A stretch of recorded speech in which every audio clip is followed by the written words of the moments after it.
حضرت عبداللہ بن عتیق کہتے ہیں میری پنڈلی ٹوٹ گئی تھی، تو نہ تو اس دور میں پلستر ہوتا تھا، نہ آپریشن ہوتا تھا، اور نہ ہی چڑھانے والا بابا ملتا تھا، یہ کام تو تھے نہیں۔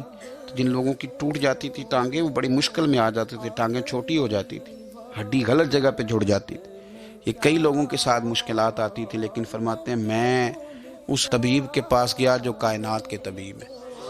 یہ روایت آپ کو بخاری مسلم میں ملے گی۔ حضرت عبداللہ ابن عتیق کہتے ہیں جا کے حضور کے سامنے میں نے اپنی ٹانگ کو رکھا، نبی پاک نے اس پہ دست کرم پھیرا، میرے رب نے شفا عطا کر دی۔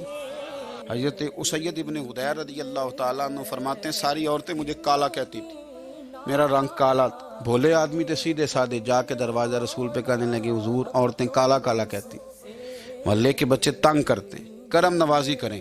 میرے رسول پاک نے دست مبارک فضا میں بلند کیا، فرماتے ہیں جہاں عادتاً بال اگتے ہیں وہاں سے حضور نے چہرے پہ ہاتھ پھیرنا شروع کیا اور میری داڑھی مبارک تک ہاتھ پھیرا، پھر جو بھی کہتا تھا سبحان اللہ ہی کہتا تھا۔ ظلمت کو ان کے نور نے کافور کر دیا، جس پر پڑی نظر اسے بھی نور ہی کر دیا۔ اللہ تعالیٰ نے بڑا خوبصورت وجود اطہر میرے نبی پاک کو عطا کیا، اور برکت والا وجود، یہ تو ہیں حضور کے وجود نور کی برکتیں۔ آج کس چیز کی برکت ہوگی؟ آج ہمارے گھروں میں ذکر رسول کی برکت ہوگی۔ ہمارے ایک بہت بڑے عالم گزرے ہیں پاکستان میں، سید ابو البرکات شاہ صاحب، مفتی اعظم پاکستان تھے، اور یہ اعلیٰ حضرت بریلوی کے خلیفہ تھے، اور یہ اہل سنت میں مواحد اور خوبصورت ہستی تھی کہ جن پر سارے علماء بڑی آسانی سے گردن رکھ دیتے تھے، کہتے تھے سید صاحب جو کہہ دیں گے وہ حرف آخر ہے، سب مانتے تھے۔ آپ کو پتہ ہے جب انسان کی آخری عمر آتی ہے تو پھر وہ چیزیں تلاش کرتا ہے جس کی اس کی آخرت کی منازل آسان ہو۔ تو سید صاحب آخری عمر مبارک میں ایک کتاب ہے شاہ عبدالحق صاحب محدث دہلوی کی مدارج النبوہ، جس میں حضور کے معجزات لکھے، نبی پاک کی شانیں لکھی۔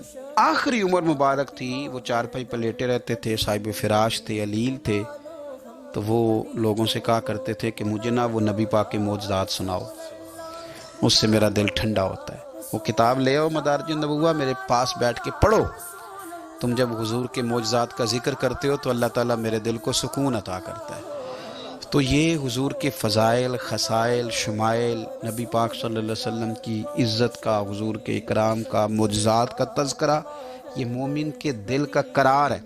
جب ہم اپنے گھروں کے اندر بیٹھ کے ان تذکار کو چھیڑتے ہیں تو اللہ تعالیٰ ہمارے حال پہ بڑی رحمت فرماتا ہے، ہمارے لیے رب کریم آسانیاں فرماتا ہے۔